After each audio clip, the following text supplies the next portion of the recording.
हर हर महादेव। ओम नमः शिवाय। प्रिय भक्तजनों, आज सुनेंगे हम नाग पंचमी व्रत की कथा। भगवान भोलेनाथ की कृपा आप सभी पर बनी रहे। एक नगर में किसी सेठ के साथ बेटे रहते थे। सभी की शादी सेठ ने समय से करवा दी थी। सातों बहू मिलकर घर का काम किया करती थी। उन सभी में से सेठ की सबसे छोटी बहू बहुत संस्कारी थी। एक दिन यूं ही काम करते हुए घर की बड़ी बहू ने अपनी देवरानियों से कहा कि घर को लीपने के लिए पीली मट्टी लेकर जंगल में से लानी होगी। जेठानी के ऐसा कहने पर सभी उसके साथ घर लीपने के लिए मिट्टी लाने के लिए निकल पड़ी। सभी खुरपी से मिट्टी निकाल ही रही थी, तभी सबसे बड़ी वाली बहू को एक नाग नजर आया। उसे मारने के लिए जैसे ही बड़ी वाली बहू ने खुरपी उठाई, वैसे ही सबसे छोटी बहू ने कहा, जेठानी जी, इसे मत मारिए, इसकी कोई गलती नहीं है, जंगल ही तो इसका घर है। अपनी देवरानी की बात मानकर उसने नाग को कुछ नहीं किया। तभी उस छोटी बहू ने नाग से कहा कि आप एक जगह पर अलग से बैठ जाइए, हम जब तक मिट्टी खोदते हैं फिर आपके पास आएंगे। इतना कहकर सभी मिट्टी निकालने लगी और कुछ देर बाद घर चली गई। सभी के दिमाग से नाग वाली बात निकल गई। अगले दिन छोटी बहू को अचानक से याद आया कि उसने नाग को इंतजार करने के लिए कहा था। वो तुरंत अपनी सभी जेठानियों को अपने साथ लेकर नाग के पास चली गई। वहाँ देखा तो नाग उन सभी के इंतजार में उसी जगह पर बैठा था।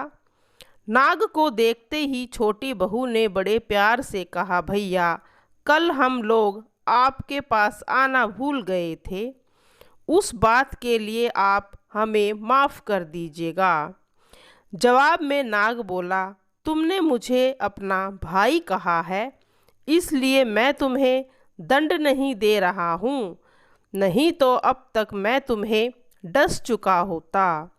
आज के बाद से तुम हमेशा मेरी बहन रहोगी। अब तुम अपने भाई से कोई वरदान मांग लो, मैं तुमसे बहुत खुश हूँ। इतना सब सुनने के बाद छोटी बहू नाग से बोली, मेरा कोई सगा भाई नहीं है, इसीलिए मैंने आपको भाई कहा था। अब से आप मेरे भाई हो, अब हमेशा मेरी रक्षा करना आपका फर्ज है, बस यही वरदान मुझे आपसे चाहिए। नाग ने हर कदम पर साथ देने का वादा किया और अपने रास्ते निकल गया। सेठ की सारी बहुएं भी अपने घर लौट आई थी। कुछ समय के बाद नाग इंसान का रूप बनाकर अपनी बहन से मिलने सेठ के घर पहुंचा। उसने सेठ से कहा कि मेरी छोटी बहन को बुला दो, वो आपकी सबसे छोटी बहू है। पहले तो उनके मन में विचार आया कि बहू का तो कोई भाई ही नहीं था, फिर ये कहाँ से आ गया। फिर भी उन्होंने अपनी छोटी बहू को बाहर बुलाकर नाग ने फिर अपने साथ में बहन को ले जाने की बात कही। सेठ ने इसकी भी आज्ञा दे दी। तभी नाग ने अपनी बहन से पूछा, कहीं तुम मुझे भूल तो नहीं गई हो। जवाब में बहन बोली, नहीं भैया, मैं आपको बिल्कुल नहीं भूली। फिर नाग ने कहा, मैं तुम्हें अपने घर लेकर जा रहा हूँ, तुम मेरी पूंछ पर पकड़कर मेरे पीछे पीछे चलती रहना। उसकी बहन ने वैसा ही किया। कुछ ही दूर बाद वे एक बड़े से मकान में पहुंच गए। वहाँ हर प्रकार के सोना चांदी और अन्य कीमती सामान थे। वहाँ नाग की बहन आराम से कुछ दिनों के लिए रहने लगी। नाग की माँ भी उससे बहुत प्यार करती थी। एक दिन नाग की माँ ने छोटी बहू को अपने भाई के लिए दूध लेकर जाने के लिए कहा। छोटी बहू ने दूध को गर्म किया और भाई को पीने के लिए दे दिया। अब गर्म दूध पीते ही नाग का मुंह जलने लगा। ये सब देखकर नाग की माँ को बहुत गुस्सा आया। नाग ने किसी तरह अपनी माँ के गुस्से को शांत किया और बताया कि उसकी बहन को नहीं पता था कि मैं गर्म दूध नहीं पी सकता हूँ। अब नाग के परिवार के साथ कुछ समय बिताने के बाद छोटी बहू अपने घर जाने को तैयार हो गई। नाग ने अपनी बहन को खूब सारी दौलत और आभूषण देकर विदा किया। बहू के साथ घर में इतना सारा धन आते देख जेठ और उसकी जेठानियाँ हैरान हो गए। एक दिन नाग की बहन को घर की बड़ी बहू ने कहा कि तुम अपने भाई से और सोना चांदी लेकर आओ, उसके पास तो खूब पैसा है, वो तुम्हें मना नहीं करेगा। छोटी बहू ने अपने भाई नाग को यह बात बताई। इसके बारे में पता चलते ही नाग ने अपनी बहन का घर तरह तरह के आभूषणों से भर दिया। सभी जेवरातों में से एक हीरे का हार बेशकीमती था। उस हार को जो भी देखता था वही उस पर मोहित हो जाता था। धीरे धीरे उस हीरे के हार की खबर राज्य की रानी तक पहुंच गई। उसने छोटी बहू से हार लेकर खुद अपने पास रख लिया। दुखी होकर सेठ की छोटी बहू ने अपने भाई को इसके बारे में बताया।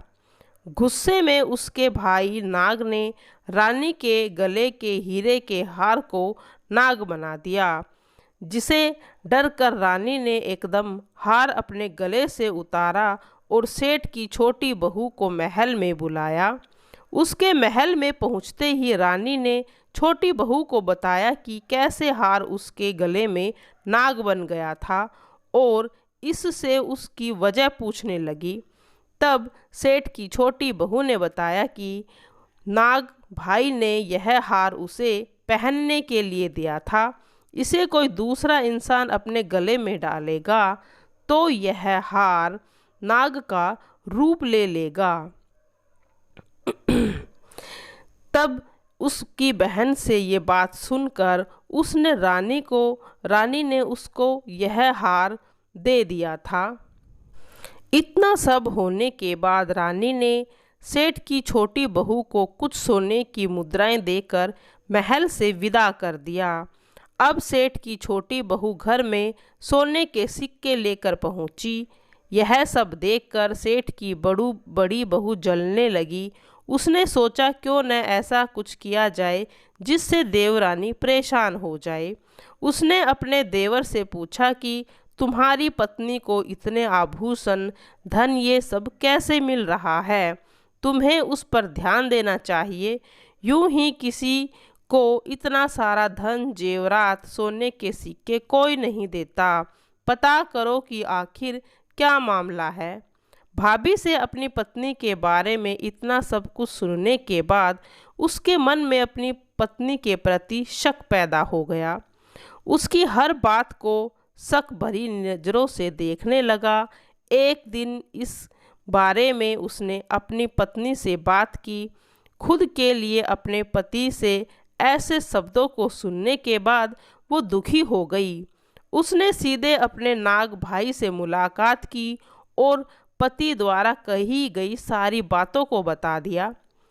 अपनी दुखी बहन को देखकर नाग को भी गुस्सा आया। फिर क्या था, नाग सीधे अपनी बहन के पति से मिला और बोला कि अपनी बहन को जेवरात और दूसरे तोहफे मैंने ही दिए हैं। तुम्हें उस पर किसी तरह का संदेह करने की ज़रूरत नहीं है।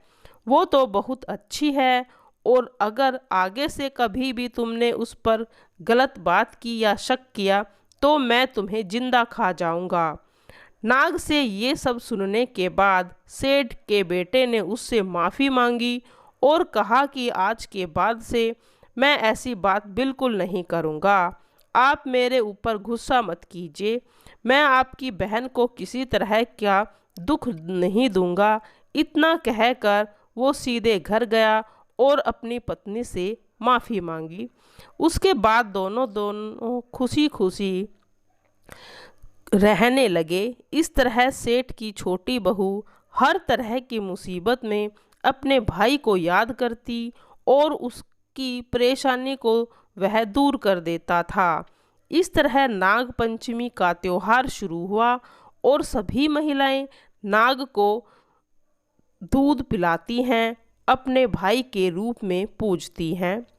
आइए अब सुनते हैं नाग पंचमी की दूसरी कथा। एक नगर में एक सेठ रहते थे। उनके 7 बेटे और 7 बहुएं थी। इन 7 बहुओं में से 6 बहुओं के तो पीहर थे, लेकिन 7वीं बहू का पीहर नहीं था। जब वह गर्भवती हुई तो उसे घेवर खाने की इच्छा हो रही थी। उसके पीहर नहीं था, तो जब वह पानी भरने जा रही थी तब एक घेवर चुरा कर अपने साथ ले आई। वहाँ जाकर पेड़ के नीचे घेवर रख दिया। सोचा पानी भरने के बाद आराम से घेवर खा लूँगी। अब वह पानी भर कर घेवर लेने गई तो वहाँ घेवर नहीं मिला। उस पेड़ के पास एक बाम्बी थी जिसमें एक नागिन रहती थी। वह नागिन भी उसी समय गर्भवती थी। घेवर को देखकर नागिन की इच्छा उसे खाने की हुई। उसने घेवर खा लिया। उस नागिन ने सोचा कि यदि साहूकार की बहू ने मुझे गाली देगी तो मैं उसे डस लूँगी, और यदि कुछ नहीं कहेगी तो इस बिना पीहर की बहू को पीहर दिखा दूँगी। साहूकार के बेटे की बहू ने कहा कि शायद कोई मेरी जैसी ही होगी जिसने यह घेवर खा लिया है। यह सुनकर नागिन बहुत खुश हुई और उसने अपने बेटों से कहा कि तुम इंसान का रूप बनाकर जाओ और साहूकार के बेटे की बहू को लेकर आओ। नागिन के बच्चे इंसान का रूप बनाकर साहूकार के घर चले गए। वहां जाकर उन्होंने कहा कि हम हमारी बहन को लेने आए हैं। तब सास ने कहा, पहले तो कभी नहीं आए, इतने दिन कहाँ थे? तब उन्होंने कहा कि जब हमारी बहन का जन्म हुआ था हम अपने नानी के घर थे और शादी हुई तब हम परदेश कमाने के लिए चले गए थे। उन लड़कों ने बहुत सारे कपड़े, गहने और मिठाई बहन के सास और जेठानियों के लिए ले गए। सास अत्यंत प्रसन्न थी और जेठानियां उसे देखकर जल भून रही थी। सास ने बहू को उनके साथ भेज दिया। बाम्बी के पास जाकर उन्होंने, बहन हम नाग हैं, उस दिन तुमने पेड़ के नीचे जो घेवर रखा था तब तुम्हारा घेवर हमारी माँ ने खाया था। उन्होंने तुम्हें अपनी बेटी माना है, इस नाते से तुम हमारी बहन हुई। बहन अब तुम हमारी पूँछ को पकड़ लो और डरना मत। उनके कहने पर वह पूँछ पकड़कर बाम्बी में चली गई। वहाँ पर उसने बहुत लाड़ प्यार और सुख से रखा। वहीं पर उसने एक लड़के को जन्म दिया। जब उसका लड़का थोड़ा बड़ा हुआ तब बात थी। पड़ोसन ने साहूकार के बेटे के बहू को ताना मारते हुए कहा कि तू अगर तेरी माँ की इतनी ही लाडली है तो तू तेरी माँ से कहना कि आज तो नागों को दूध मैं ही पिलाऊंगी। पड़ोसन का ताना उसे सहन नहीं हुआ। वह माँ से जिद करने लगी, नागों को दूध ठंडा करने लगी। तभी तक दूध ठंडा नहीं हुआ, उससे पहले ही उसके बेटे ने घंटी बजा दी। घंटी की आवाज़ सुनकर छोटे बड़े सारे नाग दूध पीने के लिए दौड़ पड़े। जब उन्होंने दूध में मुंह लगाया तो मुंह जल गया। तब नाग क्रोधित होकर बोलने लगा, हम बहन को काटेंगे। उसकी माँ ने उन्हें समझाते हुए कहा कि उसे मत काटो, वह तुम्हें आशीष देगी। तब साहूकार के बेटे ने बहू से कहा, जियो म्हारा नाग नागिन, जियो म्हारा खड़िया आड़िया बीर, बीर उठावे देख नीरो चीर, चीर तो फट जावे पण बीर जीता रहे रेवे। थोड़ी देर के बाद जाने के बाद पड़ोसन ने फिर से ताना मारा कि यदि तेरी माँ तुझ पर विश्वास कर लेगी तो तुझे सातों कोठों की चाबी देती। उसने माँ से जिद करके चाबी ले ली। जब ताला खोला तो अंदर झूले में नाग बाबा झूल रहे थे। उसने नाग बाबा से कहा, सत सिया राम बाबा। उन्होंने कहा कि तूने सत सिया राम कर लिया, वरना मैं तुझे डस लेता। तब उसने कहा कि आप तो मेरे पिता हो, मुझे कैसे डस सकते हो। और बोली, जियो नाग नागिन, जियो वासुकी के नाग, जीर्ण मेरो लाड, लड़ायो 9 करोड़ का हार। नाग देवता ने उसको 9 करोड़ का हार दे दिया। माँ ने अपने बेटों से कहा, साहूकार की बहू को अब बड़े घरों में हाथ डालने लगी, उसे ससुराल पहुँचा दो। नागों ने साहूकार के बेटे की बहू को बहुत से कपड़े गहने दिए और ससुराल पहुँचा दिया। कुछ दिनों की बात है, उसका बच्चा झाड़ू तोड़ रहा था। ताई ने कहा, झाड़ू मत तोड़, इतना तोड़ने का शौक है तू अपने मामा के यहाँ से ले आ। सांपों ने सब कुछ सुन लिया और अपनी माँ से जाकर बताया कि माँ ने कहा, 2 झाड़ू सोने की बनवाओ, 2 चांदी की बनवाओ और दे आओ। ताइयों को देखकर यह जल भुन गई और कहने लगी, इसे तो ताना मारने से धन बढ़ता है। कुछ दिनों की बात है, बच्चा गेहूं बिखेर रहा था। ताई ने फिर से ताना मारते हुए कहा, गेहूं बखेरने का शौक है तो नाना मामा के घर से ले आता, हमारे तो मत बिखेर। सांपों ने सुन लिया। फिर जाकर अपनी माँ से कहा। माँ ने कहा, 2 बोरी सोने की दे कर आओ, 2 बोरी चांदी की दे कर आओ। ताइयाँ और जलने लगी और कहने लगी, और ताना मत मारो, इससे धन बढ़ता है। छोटी जेठानी लकड़ी लेने गई, वहाँ सांप था। उसने सोचा सबसे छोटी को भेजना चाहिए, सांप उसे खा जाएगा तो मुसीबत मिट जाएगी। छोटी बहू लकड़ी लेने गई तो वहाँ सांप का बैठा था। बोली, भैया राम राम। सांप ने झट से पायल दे दी। छोटी बहू पायल पहनकर छम छम करती आई। जेठानियों यह देखकर जल गई। 2-4 दिन बाद पान की गड्डियों में एक सांप देखा तो बड़ी जेठानी ने सबसे छोटी जेठानी को पान लेने के लिए भेजा। उसने सोचा आज अवश्य काटेगा। सांप को देखकर छोटी बहू बोली, भैया घर के क्या हाल चाल हैं? घर में सब ठीक तो हैं? सबको मेरा राम राम कहना। सांप ने मंदूड़ी पहना दी। जेठानियों फिर से जलने लगी। उसका पति दुकान से आया, तब जेठानियों ने उसे सिखा दिया कि तेरी बहू के तो सांप बिच्छू ही दोस्त है। साहूकार का बेटा अपनी बहू से रात को कहने के लिए बोला, सच सच बता, सांप बिच्छू तेरे क्या लगते हैं जो तुझे काटने के बजाय गहने देते हैं? बहू ने कहा, वो तो मेरे भाई भतीजे लगते हैं। फिर उसने सारी बात अपने पति को बताई। पति ने कहा, तो क्या है, तेरे भाई भतीजे तुम्हें ही बुलाते हैं, कभी अपने जवाई को यानी हमें तो नहीं बुलाते। आने के कोने में कुछ सांपों ने बात सुन ली और जाकर अपनी माँ से कहा, माँ कहाँ दोनों को बुला लाओ। वे इंसान का रूप बनाकर दोनों को वह बच्चों को बुला लाए। खूब सुंदर गहने कपड़े तीनों को विदा किया। ऐसा समस्त पियर नाग पंचमी की कहानी कहने वाले और नाग पंचमी की कहानी सुनने वाले सबको मिले।